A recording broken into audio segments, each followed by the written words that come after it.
Let's go. Let's go, man. Hunt the ball. Let's go, family on three. 1, 2, 3, family. Hello, football family. Welcome into Huddle It Up Films. Continuing the position reviews. You saw the title. This is the Safeties. Brought in MCs.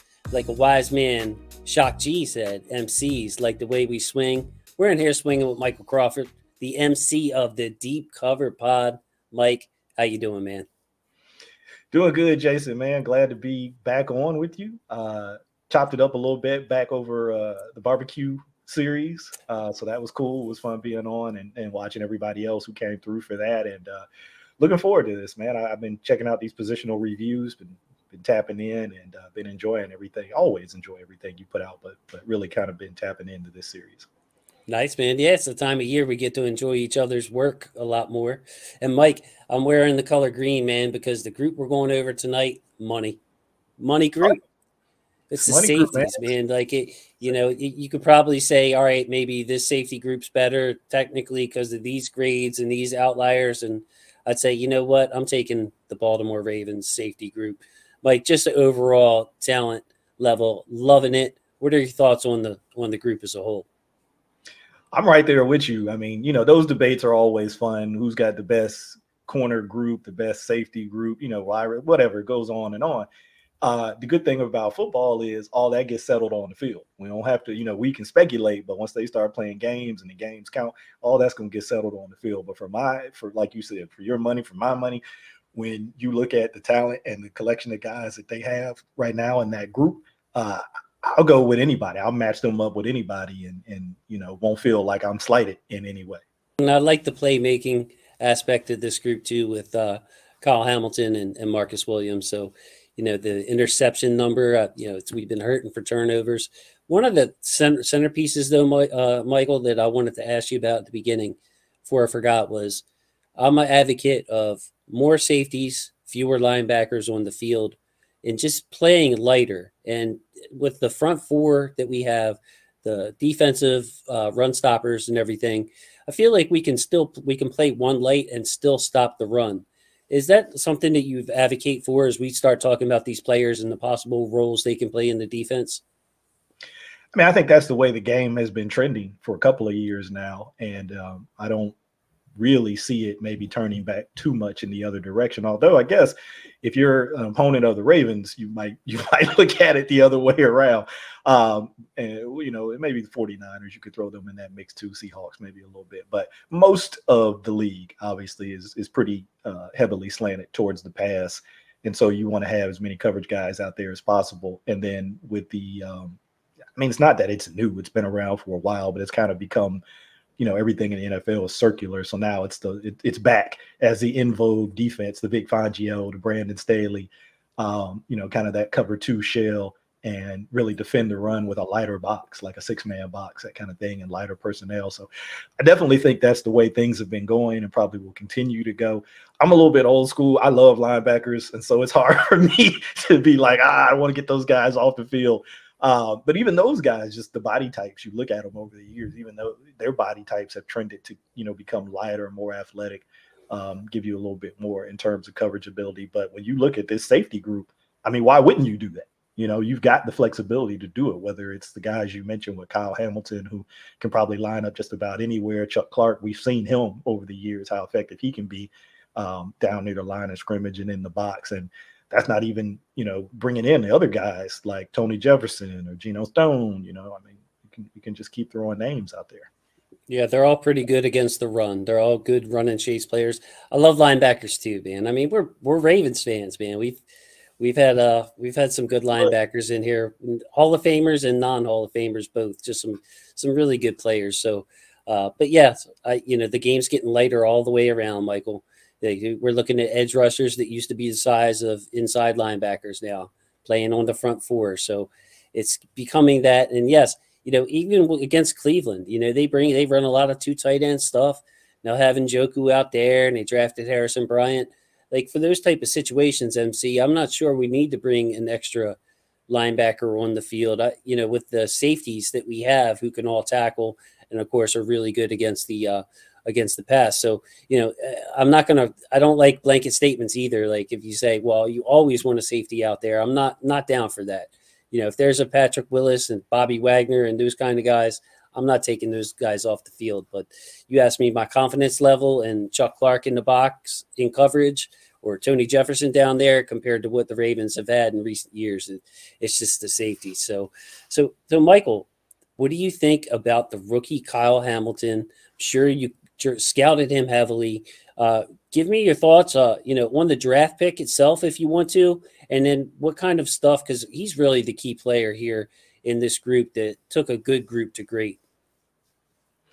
Well, I'll start with the pick itself. I mean, I think, you're big into the draft. Obviously, we've talked about that. Guys that I do some stuff with, like a deep cover, Chris and Carrie, big into the draft. Basically, this is a little Ravens Twitter circle community, YouTube circle community we run in, are all pretty into the draft. And I don't think any of us, even guys in the national media, really didn't have Kyle Hamilton projected as still being on the board at 14. The consensus was that he'd be gone probably in that top 6-7 picks. Now, I know after his pro day and he ran a slower 40 time, that's when you started to hear some of those rumblings like, oh, maybe he'll slip down the board a little bit. So I don't want to make it sound like nobody, had it coming or nobody saw it coming, but you really didn't hear it. So, I mean, it was like one of those things where it's like, hey, this guy really is, in terms of ability, just the prospect and his natural ability and talent, he is a top 10 type guy. And so when that guy is still on the board, you can talk about what you need, what you don't need, but you just can't pass up, that kind of talent that kind of slips down to you. So I wasn't disappointed. I don't know that anybody was. I guess maybe I heard a couple of people were like, I don't know if they really need another safety, but I didn't even hear that much of that. I think most people were just like, yeah, they got a great looking prospect who nobody thought would be there. So the pick, I loved it. And then the player, I mean, you just look at the measurables, 6'4", was he 220 or 215, somewhere in there. People are going to talk about the 40 time. I know you don't care about that. It's all about play speed and, how you move on the field. And if you watch him and you look at how he moves around on the field, he gets to anywhere he needs to be on the field. Speed did not appear to be an issue to me. And you talked about his playmaking instincts, and you saw that, whether he played back deep, everybody knows that big interception, from the middle of the field over to the sideline against Florida State. But he had another interception in that game, which, didn't cover as much range, but just from an instinct standpoint was almost as impressive to me. And then, you can see him playing in the flat, making plays out there. You can see him playing in the middle of the field, making plays. You can see him as a blitzer, making plays. He was just, Notre Dame used him in a way that I think the Ravens might, similarly use him as kind of just this movable chess piece on defense, this defensive weapon, who can kind of line up all over and put him in position to make offenses have to respect what he can do and account for him. That's what I was just going to say. If you ask me how to use him, like the Ravens would be a perfect team for him because we have Marcus Williams who can handle the back end, and that's the hardest thing to find. So you have Marcus Williams in the back end, and then you have a guy like Chuck Clark who is still with the team. Hope he stays with the team unless the Ravens can really get something for him, because he'll help this defense. And what that does, MC, it allows the Ravens to use Kyle Hamilton as a chess piece, as a weapon. It allows them to not have to put so much on his plate too. Kyle, here's the, what you're involved with. Go do this, this, and this week. And that's pretty much it. You don't have to call the defense. You don't have to play and think too much. Kyle Hamilton can make plays on his own. And the one skill that I love the most about him is the angles that he takes. He does have that burst too, where he can kick it into a second gear, but it's just his initial feel like an outfielder that gets a good jump off the bat, and gets a good jump on the ball off the bat. He has that, and he can tell what kind of angle he needs to take, whether it be an aggressive angle or whether he's a little too far away and he's going to start banana angling that thing out and be there for a tip ball or a deflection, or maybe to blow, to hit the player right after the ball touches his hands. Like, he just seems to have a great feel for the game. He definitely does. And, you look at his measurables, and that to your point about the angles that he takes, when you have that kind of length, you can even take more aggressive angles because, you know, if a guy starts to maybe try to make a cut or, you know, go a little laterally on you at the last minute, you've still got the length and the wingspan and the reach to you know, wrap that guy up. Whereas, you know, you guys who maybe don't have that same length, you know, maybe they have to be a little bit more conservative with the angle that they take.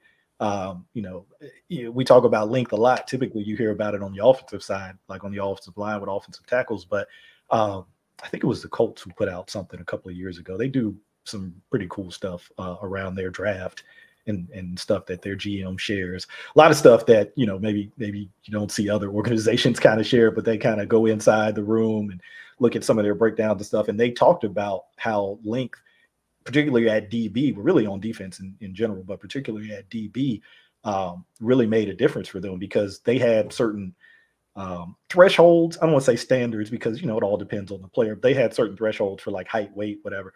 And Kenny Moore was a guy who didn't meet their height threshold, but because of his arm length and his wingspan, he said basically he plays like a 6'2" guy when you factor in his arm length and his wingspan. And they said that, you know, not only does it give you more effective reach as a tackler, you can also, you know, sort of clog and make passing windows harder, right? Because you've got this greater wingspan. So I think length on defense, and like I said, particularly at DB, is maybe something we don't always think about right away. But with a guy like Kyle Hamilton, not only did it show up in his tackling. I mean, I think I showed a couple of clips where he was playing that kind of curl flat dropper. And, you know, in college, they like to throw that quick hitch outside to the widest receiver if it's open. And he was knocking some of those down just because he's too long. You can't throw that out there unless you got to throw it higher, which, you know, is going to take some of the velocity off the ball and give the DB, the corner out there, time to drive on the ball. Or if you throw it on a lower, flatter trajectory, he's got the kind of wingspan to get out there and contest those throws. So he just gives you some flexibility that maybe they haven't had in the last couple of years, and it's going to be exciting to see him out there on the field. Yes, and just to paint a picture at home, you imagine being a quarterback, and you have Kyle Hamilton on there, you know, second level, playing around where you normally see linebackers play. So you have to go over Kyle Hamilton, and of course, you know, either Marcus Peters or Marlon Humphreys covering the receiver you're targeting. And then, oh, by the way, MC, Marcus Williams is on the back end lurking to see if anything's going on. Like his length, you're right. As much as, you know, he could play free safety, that's what I'm saying, a weapon, man. You let him creep in that second level, let him keep some eyes on the quarterback whenever possible, and be that kind of like joker on defense. I can see Kyle Hamilton making a lot of plays. So I want to transition into Chuck Clark for the simple reason I wanted to ask you right off the bat. When it comes to the green dot, I'm split on this, MC. Like, I don't have a strong preference either way. So if you don't, that's fine. But if I had to choose, I'd say I would like to see Chuck Clark keep the green dot, be on the field 100% of the time, and then have Kyle Hamilton on the field 75, 80% of the time. Like I said, get him accustomed to the game, freeing him up, letting him be a playmaker while Chuck does all the dirty work down to down with the green dot. But at the same time, the other side of the argument, MC, if you know you don't want Kyle Hamilton so good, you don't want to take him off the field. You give him the green dot, you leave him on there all the time, and you let Chuck come in these dime situations. So as we transition into talking about Chuck Clark, could you just address that first? Do you have a preference at all or a feeling to how this would go? My preference, I don't know how it'll go, but my preference is right there with yours. I'd prefer for Chuck to keep that responsibility and to be on the field as a signal caller. I mean, he's been doing it for the last couple of years. I know people will say, hey, you know, Mike McDonald's coming in, so it's a new defense. Well, he was here last time Mike McDonald was on the team. And even then, you know, Mike McDonald wasn't the DC, so it's not like he calls the plays, but I'd imagine there's some similarities and some carryover from even back then to now. And so I would just be comfortable with Chuck retaining that role. It could be another vet. I mean, I could be possibly open to another vet. I think it's a lot to put on a rookie's plate to come in year one with everything that they're learning, then to say, okay, you're also going to be the defensive signal caller. There are guys who do it, so it's not like it's never been done. And you know, I'm trying to think of some guys off the top of my head. I say that, and maybe I can't think of anybody, but I imagine there's been rookies who've come in and who have been given that responsibility. But it's a lot when you think about everything that you're learning just coming in to the NFL. So it's the defense that you're trying to learn, which is new to you. You know, the NFL, a whole new environment, new coaches, new teammates, new schedules, new routines. You know, all of that stuff is new. So I think it can be a lot to put on a rookie's plate. And it was a different position, but I think, you know, we can think back to Patrick Queen's rookie year where, you know, they tried to give him some of the play calling responsibility, and it might have been a little too much, you know, and I think he even talked about that. So I don't think I'm telling tales out of school or anything. I think even he said, you know, it was a lot at times. And so I think by taking that off of his plate and then allowing him to play on the weak side a little bit more, you really get to see his natural playmaking. I mean, he's a run, chase, and hit guy. That's what Patrick Queen does. And if you let him do that, he can be pretty good at it. But I think having to get, you know, guys lined up and adjusted and, you know, getting signals in, and I think it was a lot for somebody who was coming in. And he didn't even have a full offseason. He was caught up in the COVID thing. So that was that too. But anyway, back to Chuck. My preference would be for Chuck to have it. I know there's been a lot of talk about him being traded, being moved. We'll see whatever happens, but I'd love for him to stick around because I think he's just, you know, that kind of grounding force in there. And I like where you were going, and in terms of having Chuck out there 100% of the time and then kind of being able to mix Kyle in a little bit. It kind of reminds me, a different position, but still in DB group, kind of reminds me of what they did with Marlon Humphrey, his rookie year, where he didn't immediately start like a full-time starter as he came in. They kind of mixed him in with Jimmy and Brandon Carr. I don't remember if Webb was still around his rookie year or not, but they had enough other DBs where they didn't have to throw him into an immediate full-time starting role, and they kind of gradually brought him along throughout the season, and his snap count kind of just went up and up.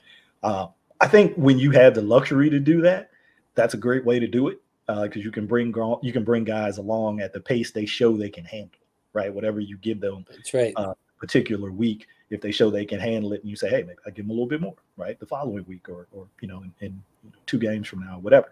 And it just builds their confidence that way, as opposed to here's the whole deal. You're out there the whole time, the ups and downs, the roller coaster ride. You know, that can be rough. And sometimes that happens. That's just reality with injuries or need or whatever. But if I could choose it, I'd like, you know, your scenario where you could kind of mix him in a little bit instead of just throwing him into the fire completely. Yes, I could be talked into the other way, MC, depending on how I'm feeling that day. But something just tells me, just, you know, Kyle could handle it. He could do it, I'm sure. But I think he'd be a more effective player if he didn't have to do it. And he could just play a little bit freer. Like the Patrick Queen example is a good one. And I think a lot of linebackers came into this league, especially when it was linebacker heavy not too long ago. And if you were drafted as the middle linebacker, you were calling the signal from day one. So I don't know about, you know, now that safeties have taken over, what the precedent is there. But I can tell you, plenty of rookies have come in, been in the middle of that defense and called the signals. And, you know, again, I think that it would be great to have Chuck in that role, being a linebacker. So if it's 1st and 10, and of course I know I'm just trying to make it simple for everybody that's watching, but you know what I'm talking about. Just instead of having 2 linebackers on the field, you have your 1 linebacker and Chuck. So that would make it a real competition with Patrick Queen and Josh Bynes, and you have 2 guys there that you could depend on to play one spot. You just see how things are going with that. But if Chuck has the green dot and he's in the box and the other team runs, you know, on 1st down, I'm not feeling like there's a tremendous drop-off, but I think we could gain something in the passing games, especially in those packages that I'm thinking of, Michael. We would have plans for Kyle Hamilton on those plays. You know what I mean? So Kyle Hamilton's on the field as well. So, yeah, just great. So I did a video with Engraven about Chuck Clark, and he asked me the $1 million question, what do you think Chuck Clark is worth in the trade? And, you know, I'm saying, well, I don't really know. I mean, I think he's really valuable to us. The only other team that I could see him being as valuable to us is the Giants with Wink Martindale as their defensive coordinator. But, you know, we talked a lot about Chuck Clark's value. And for me, MC, if we're not getting back a contributor in the wide receiver room or the edge rusher room specifically, or we're not getting a higher pick in a good draft next year, if next year's draft is good and they give us, say, a 3rd round pick, like I'm not biting on it. I'm not giving Chuck Clark away. I'm not trading him away for a 6th, a 7th, unless he's, you know, really disgruntled and this is some kind of agreement. But assuming Chuck's head's on straight, I mean, he's at OTAs, he's practicing. He was at OTAs. Now he's at now it's mandatory. But even when it wasn't mandatory, Chuck was in the building. So I'm hoping that his head's right. And if his head's right, MC, I am not giving Chuck Clark away. He only makes $3.5 million a year for the next 2 years. I mean, bro, to me, it's a no-brainer. Obviously, there would be a breaking point where a team offers you, somebody that could help your room somewhere else. And we have all these safeties that are playing well, and we just say, all right, well, that's too much to pass down. But just overall thoughts on that subject, MC. I appreciate it, man. Yeah, I'm like you. I'm not good at the valuation piece of this thing. I think we're both kind of more into film and trying to evaluate film and evaluate players. Shout out to Engraven and anybody out there who is strong in that valuation piece, because I'm not. For me, it usually has to work like the reverse. Well, somebody has to, they have to start like throwing out, well, what if we offered you a second? What if we offered you a third? And then I can kind of go through it and say, oh, yeah, I might take that. No, I don't want to take that. But like just to come out and say, well, I think it's worth this, or even a range of, well, it could range from this to that. I'm terrible at that. But I'm pretty much in alignment with you, where I want to keep him as much as possible. Like you said, depending on the offer, if a player at a position of need that a hole you still want to fill on the roster, a pick, that is high enough that you say, hey, it's just hard for me to pick, to pass up a pick, at that point in a draft, then that's different. But right now, I wouldn't want to part with him. And, I know it can appear like, all right, you've got a crowd at safety. How are you going to get all these guys on the field? Well, we know all we got to do is go back to last year, right? We know that something that looks like a strength in terms of a position can be decimated. And I know you can't approach, you can't think about everything in terms of those extremes, right? You're not gonna get hit with injuries to that extent every year, but you are going to get hit with injuries every year. And you really don't. I mean, you can think about the injuries they had last year, and then in terms of his usage, you could go back to 2019. And they used him the way that you just described a few minutes ago. That's how they used him, because after they had the Kenny Young and the Peanut experiment at inside linebacker, and by like week 4, they figured out that wasn't cutting it. They went out and they got Bynes. They went out and they bought in LJ Fort, and then those guys kind of rotated aside Chuck, who basically was lining up like a linebacker. Right.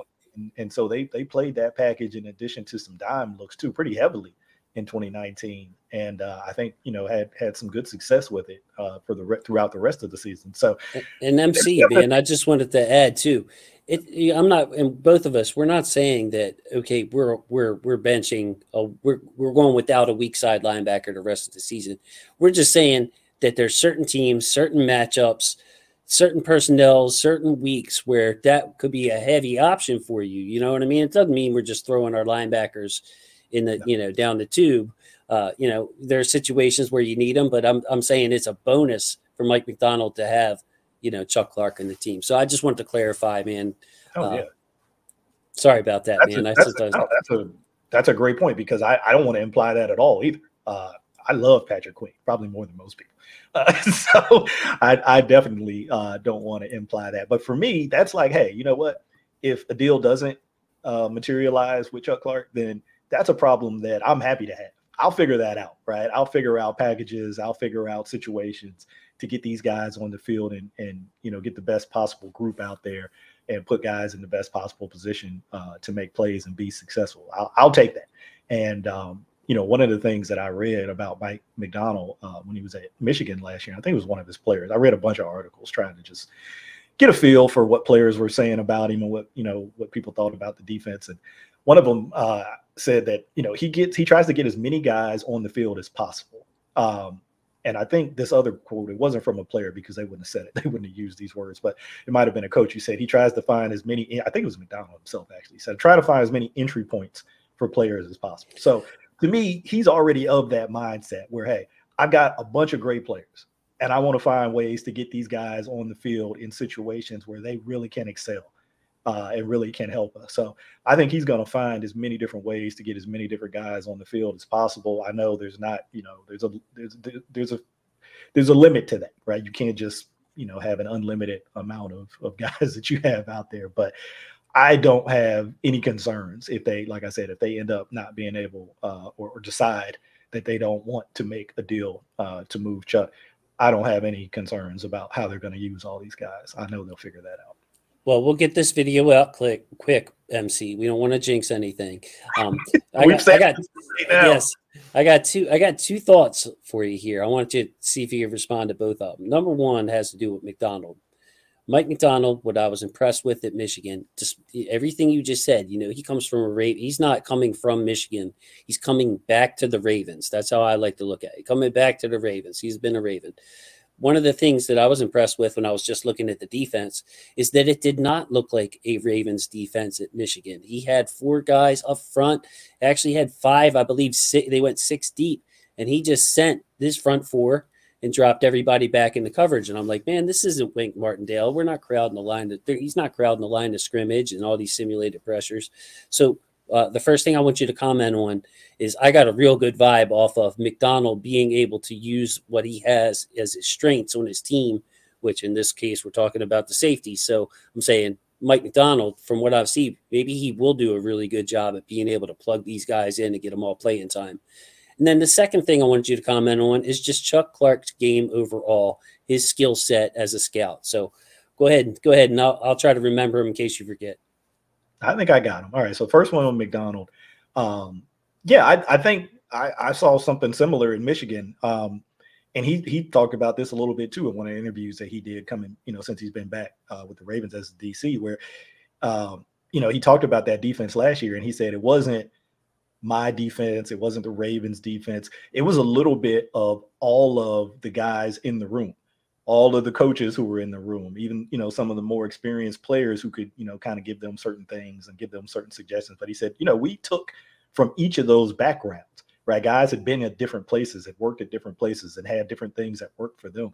So, yeah, to your point, he seemed like the guy who's like, look, I'm going to play to my strengths, right? Whatever I've got, like you talked about, some of those 4-man line looks that they had last year. Look, when you got Ajabo and Aiden Hutchinson, hey, let's line them up and let these guys roll. So we wanted to get real complicated when we got studs like that. But will he play some odd front? Which, for most people is going to look like 3-4. Yeah, sure. He did that in Michigan.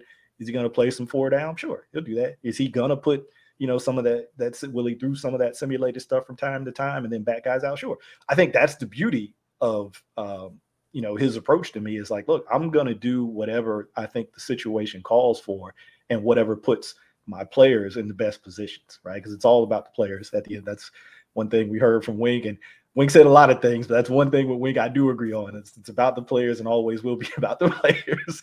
And I think McDonald thinks in that same mind. Now, I'm not saying he's going to call defense the same way Wink called defense, but I think he's of that same mindset that, hey, this thing is all about the players, and it's about, setting them up for success. So that's the McDonald piece. The second piece about Chuck Clark, just as a player. So I think, we've got enough of a look at Chuck now over the years that we've seen him, kind of grow, come in as a later round drafted guy, cut his teeth on special teams, make a name for himself there, work his way into the starting lineup. I think we all remember Earl Thomas coming in and saying, hey, what they bring me in here for? This guy's like the smartest dude on the defense, talking about Chuck Clark. So obviously he's a guy who's well prepared and who studies. And then, just physically, I remember when he started to kind of have a starting role in defense, and I went back and I looked just at like his combine measurables for people that are kind of into that. He tested way more athletically than I think a lot of people would realize. Just go, check out, I'm not going to quote it because I can't memorize the stuff off the top of my head, but look up Chuck Clark's combine results, where you go to mock draftable or NFL. But he was like a 4.6 guy, right? Like 4.59, 4.59. Yeah. I think he was like in the 4.5s. I think he had decent short shuttle. I think he had decent agility, decent jumps. Like for a guy who went, I think he was what, 6th round? Was he 6th or 7th? Yes. He tested more athletically than I realized. Now on the field, I'm not going to say, he's like this uber athlete in the NFL, but I think where he excels, and we talked about this earlier, is down around the line of scrimmage and in the box. I think that's where he plays his best. And it doesn't necessarily have to be limited to the box. He could kind of be in that star role. I mean, people call it different things now, nickel, star, whatever you want to call it. People probably remember that interception. Actually had 2 interceptions against the Rams, but you remember the one he picked off of Stafford. It was like a little stick route. He jumps that, takes it to the house. And then there was like a deep ball to the deep post where he overlapped and got underneath that one and picked that one off. Now I would say, if you're saying strengths and weaknesses playing back, right? On the back end, deep, probably not, of the two things, probably not his strength. You probably like him down around the line of scrimmage and in the box, or like I said, that curl flat area a little bit more. He can play on the back, but if, we're talking strengths and weaknesses, I would say he's a little bit stronger playing up closer to the line of scrimmage. And just an intelligent guy. I mean, you see him not only make plays for himself, but set up teammates to make plays just by where he positions himself on the field as he diagnoses plays.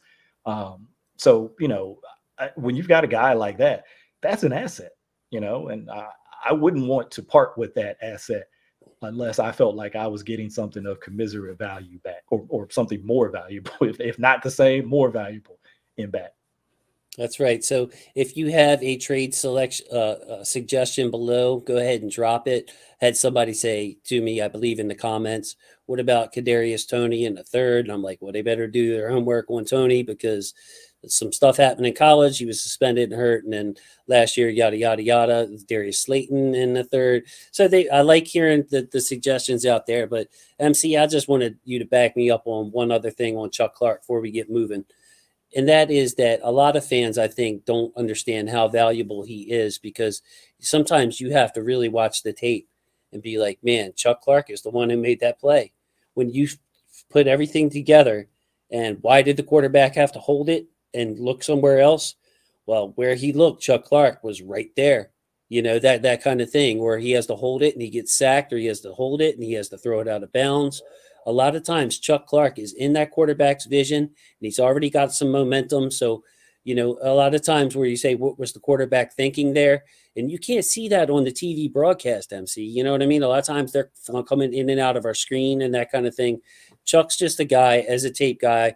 Yeah, I just wanted you to back me up really quickly, that Chuck does so many things that it just takes you to sit down with the tape before you really see the why of the play, why it happened. And it's Chuck Clark's game, man. Like, he's not a splash player, but, had made a couple of splash plays, but he goes beyond that in the stuff that he does and helping others, as you said, accumulate some stats there. He absolutely does. I'm reading this book. It's an old book. I've been tweeting out different clips of it. People may have seen it. It's called My Kind of Football by Steve Owen. It's written back in the 50s. He coached the Giants. He coached for a long time, actually, from 1930 to 1953. They won a couple championships, whatever. Before that, he played in what they called the Iron Man era, right, where they had the one platoon system where that was it. You played on offense, you played defense, and you really couldn't sub guys. Like, if you played in a half and then you went out, that's it. You could only play in one half. If you went out, you're done for the rest of the game. So you're playing on both sides of the ball, and you can only sub out basically one time. So old school type dude. But one of the things that he said in his book, and this goes to your point, that's why I'm bringing this up, he talks about not how most fans watch the ball. That's how they watch the game, right? They watch the ball, they follow the ball, they watch the skill guys.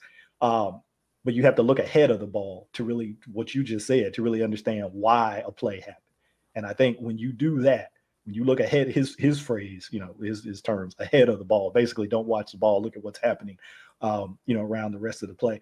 You see Chuck Clark making those kinds of plays that you just described. And he talked about learning some of that stuff from Eric Weddle, who, we probably remember back in the day. Eric Weddle, same kind of guy. Now, Eric Weddle was a hell of a playmaker himself too, but even when he came to the Ravens kind of a little bit towards the back end of his career, which turned out not to be the end of his career, he was probably a little bit more of a facilitator than just a pure, individual playmaker at that point. And that comes from knowledge, that comes from study, from really understanding the defense, not just what you're supposed to do, not just what the other safety is supposed to do, not just what the corners are, what everybody else in the defense is supposed to do, including the front, including the linebackers, right?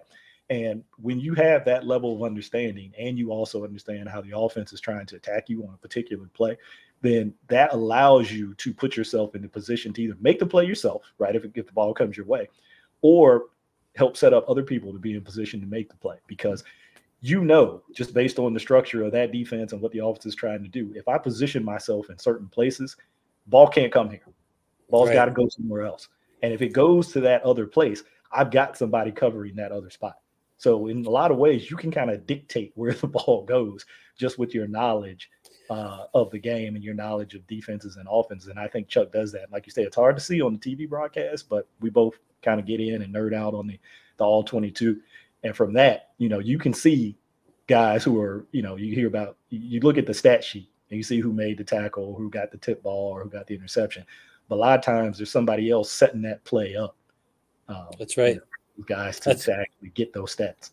That's one of the things I pride myself on in my highlights, Michael, is they come straight from my notes. I'm not, stat chasing. A lot of these plays that are on there, are people setting up other people. So yes, I mean, a common example that everybody can relate to is that if your team is all out blitzing, then as a DB, the ball's coming out real fast. So you just go to the ball.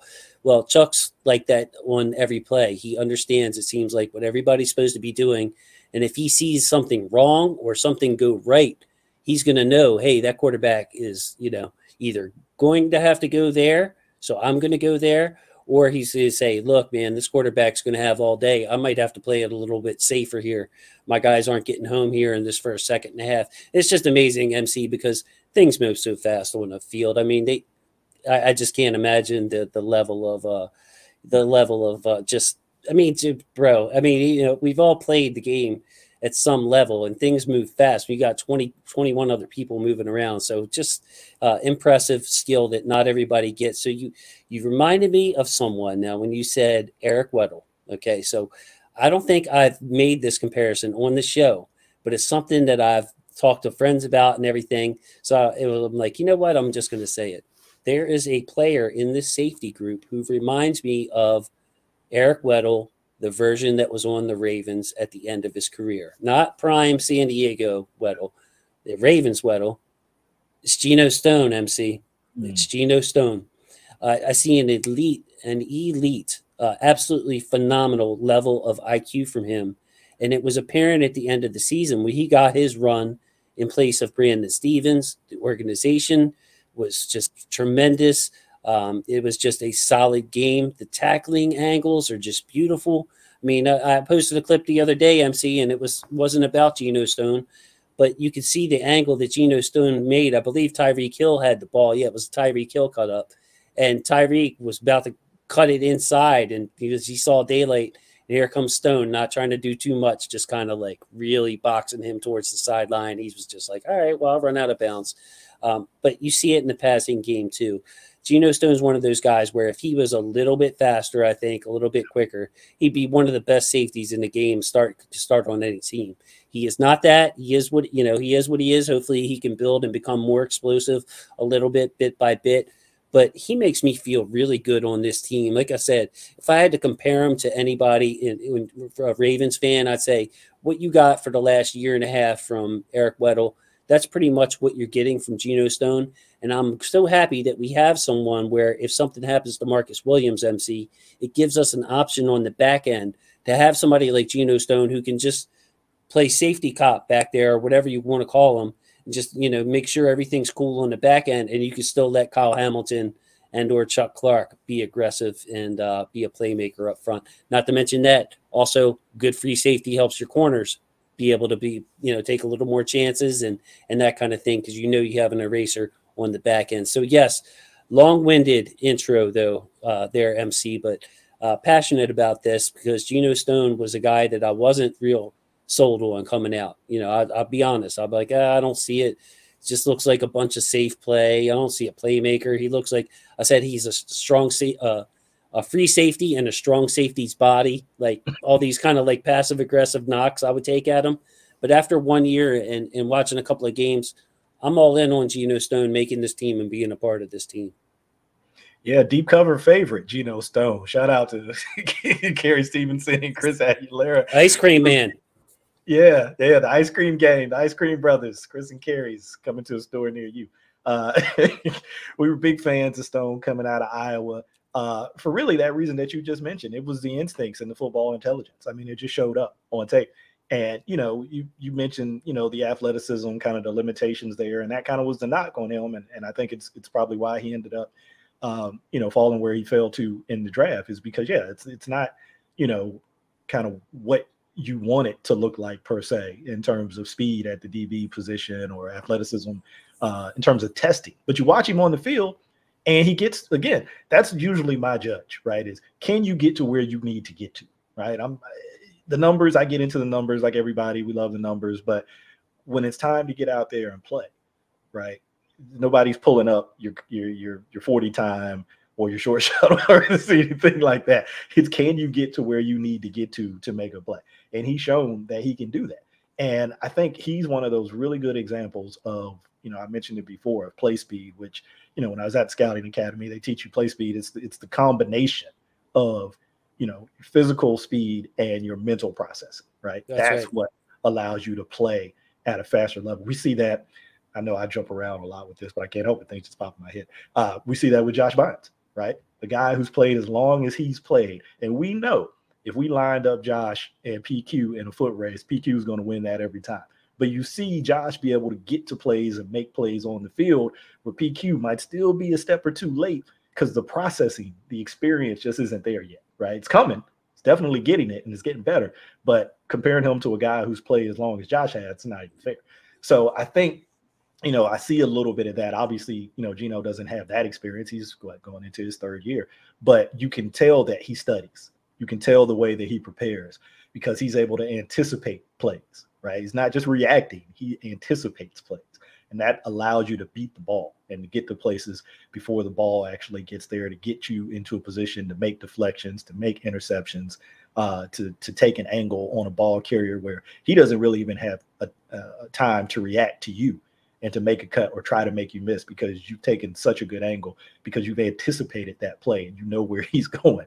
So, we were big fans on DCP of Geno Stone. Was glad to see him come back. I know that rookie year, he got released, and I think he went down to the Texans, or I can't remember what other team he went to, but he ended up. Yeah, it was just for a little while, right? It was just like a few weeks, and then he came back. Just a few weeks, and I think just one of those numbers crunches that happens in the season where you get the guys that you may actually like and want to keep. But, for whatever, reason for that game week, you need certain guys up. And so you have to expose a guy on the practice squad and somebody snapped him up.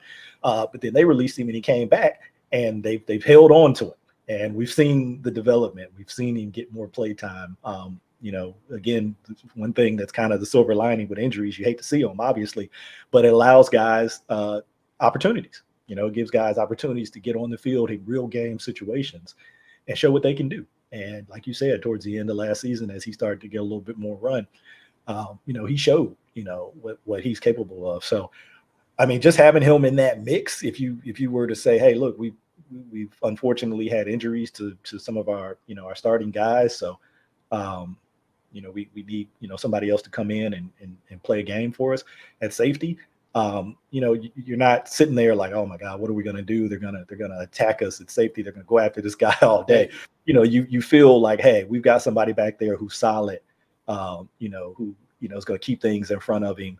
And better than that is probably going to make a play or two, given the opportunity. And MC, that's what I'm talking about with, if Marcus Williams goes down, you don't have to use Kyle Hamilton to fill in his role and switch everything that Kyle had been doing up to that point. You just put Geno Stone in there when you want that kind of look, mix him and Chuck Clark in there, and you can still let Kyle Hamilton be Kyle Hamilton and use him in the same way. So, man, I had to interrupt there because that's what I love about this group, MC. It's like we got 2 free safeties, we got 2 strong safeties, and we got a rookie with the potential to do anything that you ask him to do on the field. So we have that depth in Geno Stone. They said, MC, I'm always happy with the players that I was wrong about, when they, for the right reasons, you know what I mean? Guys that I was like, I don't know, borderline roster player. And now I'm sitting here a year later, like, yeah, man, I can't wait to have Geno Stone on the team again this year because he really calmed things down in that back end, man. He really did. Yeah, we all want good players, right? We all want the team to have a good roster, the best roster they could possibly have. And, I talked about us kind of being into the draft earlier, and we have different opinions on guys. Some of us are higher certain guys, some of us are lower certain guys. But once they're on the team, they're Ravens, and you pull for them, and you want to see them, develop, and you want to see them get opportunities and play well and help the team. So, I'm wrong about most guys, and so when that turns out to be a good thing in terms of them turning out to be good players and contributors, or maybe better than that, I'm happy to admit that I'm wrong and say, hey, that's right. Time for me to go back, to the drawing board and see where I went astray on this guy and what I can learn from him. There you go.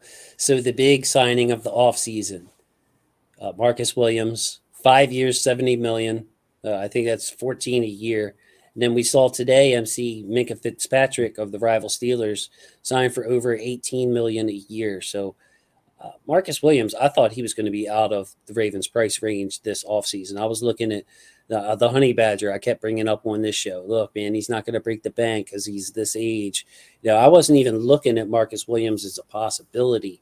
And the Ravens got him for what now looks like, I don't want to say a steal because you never know what will happen. But, man, you have to feel good after seeing what Minkah Fitzpatrick did to reset the safety market, that we have Marcus Williams under contract for 5 years at only, quote unquote, 14 a year. Yeah, contractually, I mean, like you said, hasn't played a game for a Raven yet, but he has played in this league. So, I mean, he's an established guy. But, contractually, yeah, you gotta be happy about that because you see the deal that Minkah got. And then you think about the guys coming up, Derwin James, and blanking, there's another safety who's probably Bates is going to be paid soon. Yeah. Yeah. So, I mean, look, I think that's something that they do a pretty good job about. I mean, I know sometimes, the front office can get beat up a little bit by some of the fan base because some of the things that they don't do or the guys they almost signed or were, reportedly in on. But I think they do a pretty good job about, sort of anticipating where they think the market might go at a particular position group and maybe trying to get ahead of it a little bit. But yeah, I certainly did not expect them to sign Marcus Williams because, again, I just thought he was going to, price himself out of that. I thought he had already priced himself, just, how he played for the Saints, out of where they wanted to spend. But I guess I probably shouldn't have thought that because one of the places that they will spend is at safety and corner. So that's right. Maybe I shouldn't have thought that. But like you, I was looking at other guys. I was looking at Quandre Diggs out of Seattle and, a couple other guys who ended up signing in some other places. But when, they did announce that and, I did, dig into his film. I mean, he's as advertised. He's everything that I'd heard about. Obviously, I'd seen the Saints a little bit. I know they have a good defense. And so I'd watched them, not the same way that I watched the Ravens, but here and there. But then getting the chance to really dig in on 6 games. I'm like, man, this dude is legit center field safety. I mean, legitimate. They've not had a guy who's that legit in the center field for a number of years. I won't even mention the last guy because you don't compare other people to him, right? He's in another universe, so I won't even mention his name. Yeah, we're talking about statues when we talk about that guy. You don't compare people to him. You don't do that. But Marcus Williams, legitimate middle of the field safety. Very impressive range, can get, from the middle of the field to outside. And I will mention his name now, only to kind of give him credit for something. Ed Reed used to talk about safeties and range. And he said, look, a guy in the NFL who can get from the middle of the field to the outside of the numbers is very good free safety. A guy who can get from the middle of the field to the sideline, to the tick marks, to the, railroad tracks out there, that's special. And he's got that kind of range. He can get from the middle of the field out there to those tick marks along the sideline if he needs to. There's a play, I want to say it was against the Eagles, that I watched and maybe even had tweeted out where he basically started out on the opposite number, like the left side of the field, and had to come all the way back to damn near the right sideline to make a play on a ball and ended up getting the deflection, not an interception, but ended up deflecting it. But that's a lot of ground to cover. And the QB was scrambling and had to put some air on the ball and all of that. So I know that kind of helps the timing too. But just to be able to physically, to see that, to come from the opposite side of the field and see that, hey, this receiver had gotten open, somebody had busted in coverage, and to be able to, you talked about it, to erase. That was going to be a big play. That was going to be a 30 or 40-yard play for them. And he erased that. And that's what he is. And that's what he can be for this team. He can be an eraser back there, not only when, there are mistakes, obviously we hope there are not many mistakes, but similar to a way that I think Earl did when Earl came here. And then obviously we know about Earl in Seattle in his prime. We talked about guys who make plays that don't show up on stat sheets. Earl was the kind of guy that when he was in the post, when he was in the middle field, QBs didn't throw. They just didn't target that area of the field. They just would not throw the ball into the deep middle of the field. Now, he doesn't get any credit for that as a stat, but he's literally eliminating certain throws from a play, from a game plan, because when he's sitting back there, people feared him. Like that, you can't throw that ball there. And so again, I'm not going to say Marcus Williams is Earl Thomas. Certainly not saying he's Henry, but having a guy who has a legitimate presence in the middle of the field and who can make plays from back there is going to make QBs think twice about targeting that area in the field. Or if they feel like they want to test him, go ahead, try it. He'll pick it off, he'll knock it down, he'll do whatever. And then, that's going to alter how you approach the rest of that game plan. Like, hey, maybe these throws that we thought we had in, maybe we got to go somewhere else with the ball on some of these concepts, because that guy back there, we don't want to mess with him. That's right. Marcus Williams has capitalized on the chances that he's had to make plays, and he's coming from a New Orleans team that has really had a good defense in recent years since he's been there. And I think that if Marcus Williams signed with another team, I might say, well, how is he going to be now when you're going to have these breakdowns that he's not used to coming from a good defense in New Orleans? But the Ravens defense all the way around is a pretty formidable group. Every single position, including especially the DBs that he's working with. So I just think it's a great addition. My last question on Marcus Williams is, I expect him to, be, the center fielder for this team, because you said they're so hard to find. But if they wanted to mix it up, if they wanted to have a look, say, with Stone in the back, or Kyle Hamilton, let him roam the back for a couple of plays, I don't have any kind of sense on Marcus Williams' ability to do different things, just because he's so good at playing the back end, and that's all really New Orleans asked him to do. So, I mean, my gut tells me that if you wanted to blitz him a handful of times a year, you could, or if you wanted to match him up on a tight end, he'd be good at that. But MC, did you have any feel for any other parts of his game, or were you like me, where you just pretty much saw him in the back end? Yeah, I pretty much saw him in the back end with the Saints. We've been mentioning Eric Weddle's name, so here's another Eric Weddle reference. I actually went back to some old Utah games when Marcus Williams was at Utah to try to get a feel for that. Man. What else, did this guy do? Because, they didn't use him exclusively that way in Utah. He did move around a little bit, and he was able to make some plays in different parts of the field. Now, obviously, that's a couple of years removed. So I'm not saying, that's maybe the most recent thing or the thing that you want to hang your hat on, but it could be a little bit like Earl when Earl came here, because again, he was in Seattle, he was in the post, that's where he lived, and then he came here and they blitzed him a little bit, they moved him down a little bit, they let him play some robber, some lurk a little bit. So again, we talked about Mike McDonald earlier, and how he's going to use guys and put guys in whatever he thinks the best positions are. So I wouldn't be surprised. I mean, if you look at his safeties at Michigan, the guys who kind of played the typical safety positions. I mean, you can talk about Hill, and he was kind of a jack of all trades. But he, I did a couple of games. I think I charted like 3 games. I didn't do a ton. But those guys were kind of a little bit static. I mean, he moved them around a little bit, but I would say they were in more kind of the same positions. One guy played, kind of a true strong safety. One guy played a little bit more of a free safety. Primarily, but they certainly did alternate. I mean, it just depended on what formation they got and what they were trying to do on a particular call. So it wouldn't surprise me.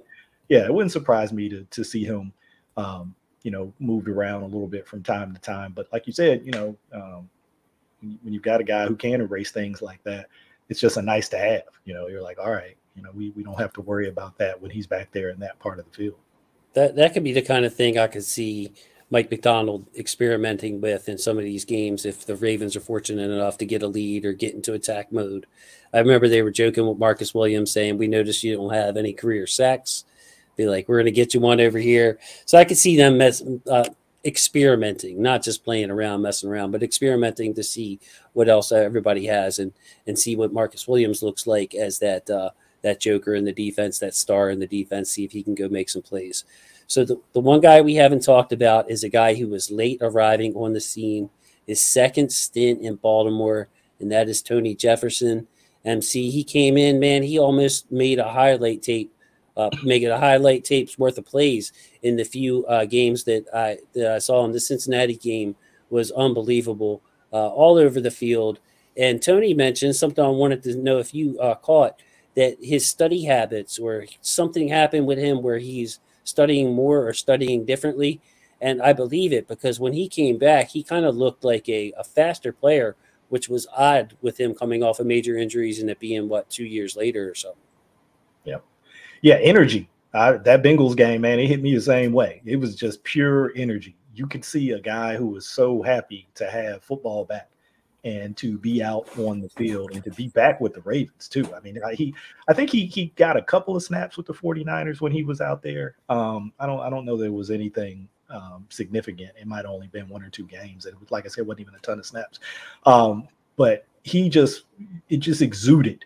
It came off the tape. I heard George Kittle talking about something that Kyle Shanahan says, where he calls it silent tape, where you're watching the All-22. Obviously, there's no sound there, but you can feel certain guys' energy, right? You can just feel it come through the tape, just the way they play, and you can feel that with Tony. I mean, you could feel it even back when he was here the first time. He's always that kind of high energy guy, but this was like a different level. This was like a new level. And I think what you mentioned about the injury and kind of how long it took him to get back from that and to get, an opportunity to play meaningful snaps. Guys talk about that all the time when it feels like the game's been taken away from you, some things that maybe you might have taken for granted a little bit, or it may take it for granted, not the right phrase, but maybe, you can look yourself in the mirror and say, hey, I maybe didn't give this 110%. I wasn't slacking, I was doing what I needed to do, but I could have done more, right? And sometimes when guys are in that situation, that kind of hits them, and that light kind of goes off, and they're working to get back. And as they're coming back, they're thinking like, if I get back, I'm not gonna have that question. I'm not gonna have that little voice, that little doubt in the back of my mind anymore. It's gonna be balls to the wall, full out every time. And it seems like that's the way that he's approached it since he's come back to the Ravens.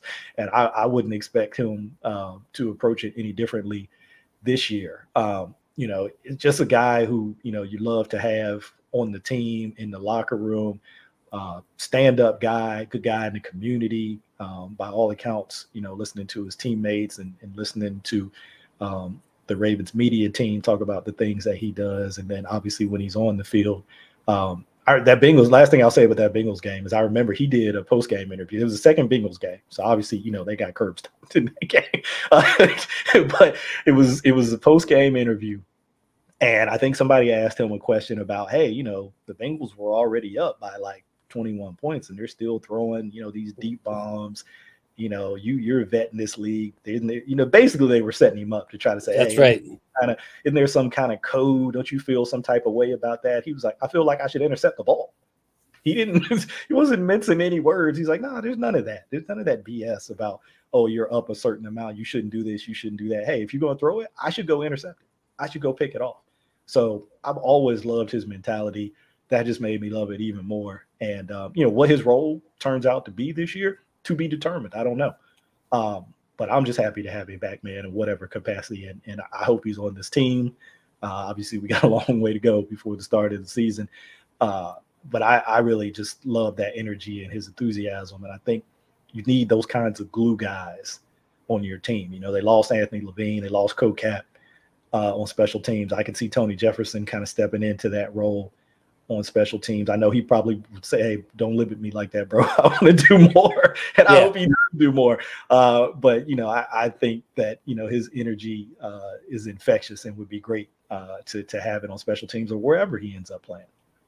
It was pretty special because, that second, either just the way the season went and playing that Bengals game and to see him playing like a UDFA all over again, trying to make the team during the preseason or something, like it was like, this might be my last chance. This might be my last shot. And he played the game with just such pride and made plays too. I mean, it wasn't just a bunch of hype and pile jumping, man. Like he made plays in that game. And it earned him another spot, a chance to earn a spot here on this year's team. So, I do think that there is a place for Jefferson. If safeties are a strength of your team, you want to keep them a strength. I don't think you want 4 really good safeties and then taking a shot with a 5th guy who, if you bring in, it might just, if injuries happen and that kind of thing, it might drop the overall group's level of play. Tony Jefferson, he is a leader. I could see him taking Levine's role, especially I'm wondering who's going to be the personal punt protector too. That's another spot that like Levine has held forever. which of course is making those checks and the fake punts and the, you don't want to avoid. So there are spots for Tony Jefferson to be a leader on this team and to get himself some playing time, even if it's just on special teams in some games, and then other games to come in, play in that box and knock the snot out of somebody. Because Tony's hit power, man, he can still lay the wood. Absolutely. And we remember back before he came to the Ravens, when he was with Arizona, that's basically what he was. He was like a box safety. And yeah, he would stick his face in that fan up in there at the line of scrimmage. He was not afraid. I mean, he talked about when he came here having to learn how to play on the back end because he really wasn't asked to do that at Arizona or even back to Oklahoma. He pretty much played up and around near the line of scrimmage. So again, if you recognize that that's a strength of a guy, let's let him do that. And so yeah, I hope he does get some of those opportunities because yeah, he's not bashful or shy about coming up and laying some wood on a guy. That's right. So my final thoughts on this, Mike, before you bring us home, is that last year towards the end, the Ravens had 5 inside linebackers active. At Queen, Bynes, I might forget somebody. Queen, Bynes, Harrison, Chris Board. I'm forgetting somebody else that was in there. Welch. What I would like to see this year is instead of them 5 linebackers, I want to see all 5 of those safeties active on game day, helping out on special teams and just being a really flexible package. The strength of this defense is definitely in its secondary. And you have Marlon, you have Marcus, you have a bunch of safeties and a bunch of guys that can fill a third cornerback role.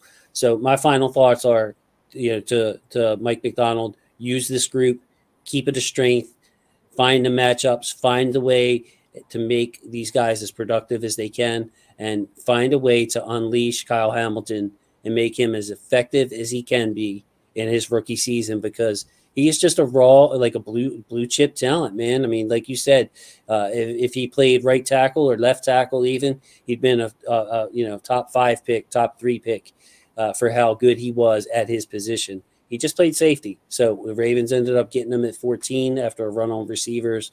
And let's turn that into that blessing, make it evident on the field, I guess is what I want to say. Maximize Kyle Hamilton. So that's my final thoughts on the safeties. Mike, could you please give me yours and bring us home here? Yeah, hey, I think you're right on with Kyle Hamilton. I mean, this is a special talent. I mean, obviously, with any rookie, even ones that are highly drafted, everything is still new. They're still learning. You don't want to put too much on them, or you don't want to build it up too much. But if we get what we think we've got, right? If it materializes, if it's what we really think it is, once the games are real and the lights are on for real, we could be in for a show. We could really be in for a show. So I'm hoping that we get to see that. And one guy I'll throw in as we wrap up, Ardarius Washington, my guy. He's another guy who I was looking for last year. Obviously it's a tough situation with him. When they draft the safety as high as they drafted Kyle Williams. We talked about all the other guys. I mean, shoot, we didn't even mention Pepe Williams, who played some safety at Houston as well as corner.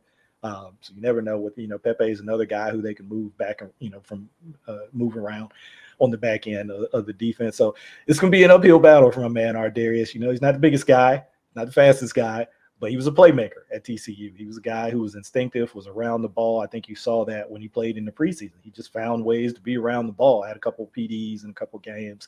Nothing too crazy, but just, kind of always there around the ball. So, I'm still pulling for him, but I realize that it's an uphill climb, even more so this year than it probably was last year for him. So it's a get in where you fit in situation. We'll see how it goes for Ardarius, but I just want to throw his name out there.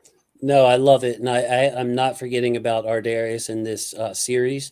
I'm doing another cornerback show where we talk about Jalen Armour-Davis and Pepe. And I'm throwing Ardarius into that slot corner conversation, MC, because I think that he could have a spot being a playmaking slot corner. You've seen him tackle at safety.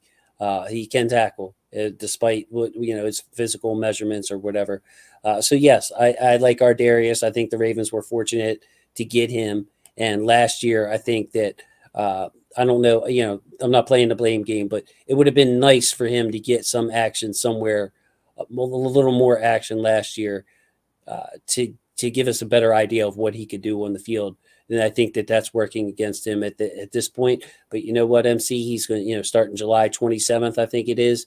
He's going to have a heck of a long 6 weeks to prove himself and to try to carve out a role on this team. But yeah, so Ardarius, we're not forgetting about you, buddy. We're not forgetting about you. We're not covered. I should know. Yeah, and you know what? I think that we were too nice to the ice cream man, Chris Aguilera. Carrie, you know what? Carrie has never said a bad word about me. I don't think any of you guys have, but I'm into cheap shots. And Chris said, "quote," let me dig it up. "Not everyone is built for the ice cream game."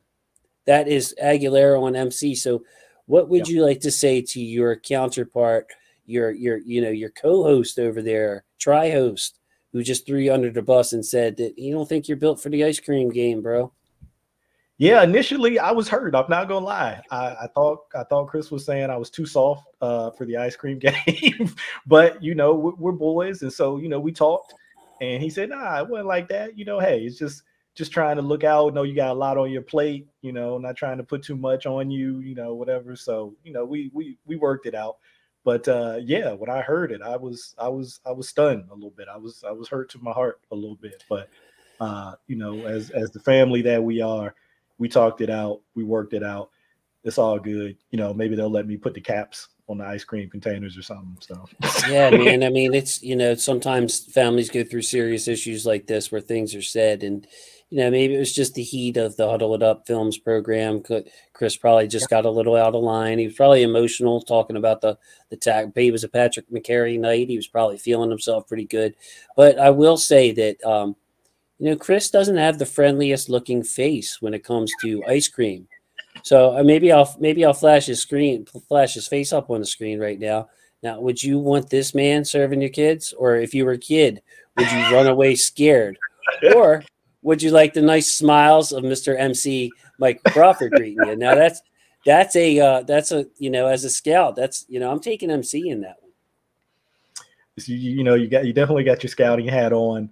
Hey, look, it all depends on how you're trying to market it, right? And how you're trying to sell it. So who knows if it would be him and Carrie's faces on it? Would they put their kids' faces on it? They both have cute daughters. Maybe they put the daughters on there. Okay. Something else. You definitely would want that over any of the three of us. You definitely want to have the ladies on there. So maybe they would go that route. But I guess I gotta dig in a little bit on the ice cream game, because I had no idea. Like, that came out. I'm like, man, is ice cream that serious? Is it really like that? So yeah, maybe I need to get up to speed on it. Maybe it really is like that. Yeah, well, you got one of them in New York. You got one of them in North Carolina. We're here in the middle around the Baltimore area. So there could be some across the state lines trafficking of ice cream going on, man. You might want to stay out of this, man. You might want to stay out of this. I think that's what he was trying to do for me. He was trying to keep me out. Yeah. And of course, I made the joke that if you wanted some vanilla in your game, you could invite me, to help out. That joke didn't go over too great on Twitter. Right now, Jason, we're pretty heavy on the chocolate. See, things you can't type on Twitter. At least I can't type on Twitter. You need to balance it out. That's a good point. You make an important point. You got to be balanced, man. You want to have something that appeals to everybody. That's what I'm saying. And I'm biased, of course. Finest of the flavors, is me. That's that's what I've been told. So anyway, with that, MC, I might have to edit that part out. But MC, thank you so much for coming on. Just wanted to say thank you to my football family. Love my football family. Thanks for joining us. MC, you'll be back on another round sooner or later. And man, God bless you, MC. And thank you so much for coming on. And it's time to say goodbye to the people, man. Hey, thanks for having me on. Goodbye, people. Be good out there. All right.